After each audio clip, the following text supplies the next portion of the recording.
జై శ్రీరామ్ స్వామి. హ్మ్. స్వామి ఇదే 18వ సర్గలో స్వామి, అప్పుడు గురువు, శని, కుజుడు, శుక్రుడు, రవి తమ తమ ఉచ్చ స్థానములలో సంచరిస్తున్నారు. రవి వెంట బుధుడు తగు దూరంలో నడుస్తున్నాడు అని చెప్పారు స్వామి. హ్మ్. ఈ రవి వెంట బుధుడు తగు దూరంలో నడవటం, రవికి దూరంగా బుధుడు ఉన్నప్పుడు ఉత్పాతాలు కలుగుతాయి. స్వామి ఇప్పుడు మనం చెప్పుకునే సునామీలని, లేకపోతే తుఫాన్లని, ఇతరమైనవి వస్తాయి.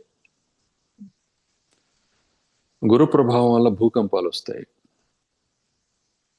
కుజ ప్రభావం వల్ల అగ్ని ప్రమాదాలు, పేలుళ్ళు జరుగుతాయి. ఆ. ఆయా గ్రహాల యొక్క దీని వల్ల ఇలా జరుగుతూ ఉంటాయి అన్నమాట. రవి బుధుడు ఎప్పుడు దగ్గరగానే సంచరిస్తుంటారు. రవి బుధ శుక్ర గ్రహాలు 3 గ్రహాలు దగ్గరగా ఉంటూ ఉంటాయి అన్నమాట. స్వామి ఈ బుధుడికి రవికి ఉండే దూరాన్ని బట్టి అప్పటికి ఆ ప్రపంచంలో ఎటువంటి పరిస్థితి నెలకొని ఉంటుంది